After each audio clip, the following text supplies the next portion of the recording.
வணக்கம். தமிழ்நாடு அரசு மகளிர் உரிமைத் தொகை திட்டத்துல ஒரு முக்கியமான திடீர் மாற்றத்தை கொண்டு வந்திருக்காங்க. இந்த புது அறிவிப்பு உங்களோட குடும்பத்தை பாதிக்கிறதுக்கு வாய்ப்பு இருக்கு. சோ அத பத்தி தான் இன்னைக்கு நாம விளக்கமா பார்க்க போறோம். சரி, எல்லார் மனசுலயும் இருக்கிற முதல் கேள்வி, மகளிர் உரிமைத் தொகை சிலருக்கு நிறுத்தப்பட போகுதா? பதில் ஆமாம். அரசாங்கத்தோட லேட்டஸ்ட் அனௌன்ஸ்மெண்ட் படி தகுதி விதிகள்ல ஒரு பெரிய மாற்றம் செஞ்சிருக்காங்க. அது என்ன மாற்றம்? வாங்க பார்க்கலாம். அப்போ யார் தகுதியற்றவங்க? இந்த புது ரூல் என்ன சொல்லுதுன்னா, இனிமே ஒரு குறிப்பிட்ட குரூப்ல இருக்கிறவங்களுக்கு இந்த மாசம் மாசம் வர்ற உதவித்தொகை கிடைக்காது. அவங்க யாருன்னு இப்ப தெரிஞ்சுக்கலாம். இந்த மாற்றத்துக்கு பின்னாடி இருக்கிற முக்கியமான காரணம் ரொம்ப சிம்பிள். அதாவது ஒரே ஆள் 2 அலாமா கவர்மெண்ட் ஸ்கீம்ல இருந்து ஒரே நேரத்துல பணம் வாங்க கூடாது. இது எதுக்குன்னா, உதவி உண்மையாவே யாருக்கு தேவையோ அவங்களுக்கு சரியா போய் சேரணும்னு அரசாங்கம் நினைக்குது. இதுதான் இதோட அடிப்படை கொள்கை.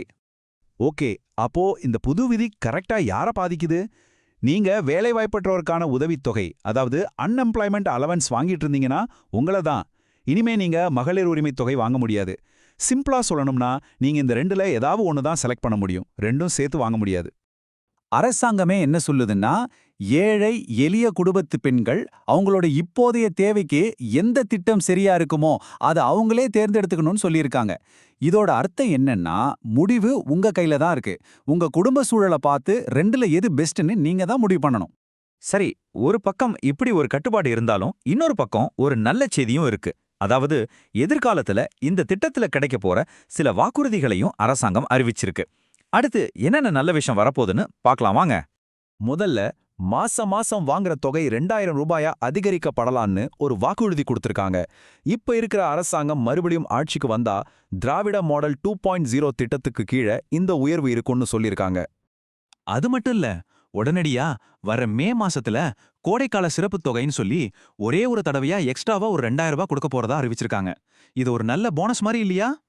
அப்போ கணக்கு போட்டு பார்த்தா ஒரு வருஷத்துக்கான அடிப்படை தொகை அப்புறம் அந்த சிறப்பு தொகை எல்லாம் சேர்த்து ஒரு வருஷத்துக்கு கிட்டத்தட்ட 26,000 வரைக்கும் கிடைக்க வாய்ப்பு இருக்குன்னு சொல்றாங்க. இது ஒரு பெரிய தொகை தான். ஓகே, இப்போ இவ்ளோ விஷயங்கள் தெரிஞ்சிருச்சு. சரி, அடுத்து நாம என்ன செய்யணும்?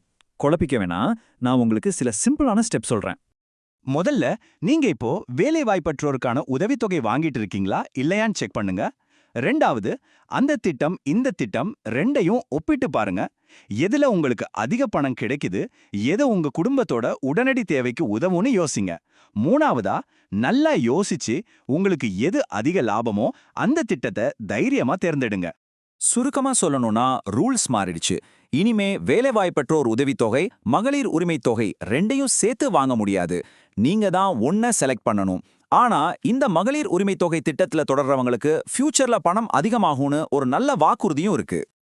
கடைசியா ரொம்ப முக்கியமான ஒரு கேள்வி. இந்த கேள்வியை நீங்க உங்களுக்குள்ள கேட்டுக்கணும். இந்த புது மாற்றம் உங்களையும் உங்க குடும்பத்தோட பொருளாதாரத்தையும் எப்படி பாதிக்க போகுது, இத பத்தி நீங்க கண்டிப்பா யோசிக்கணும்.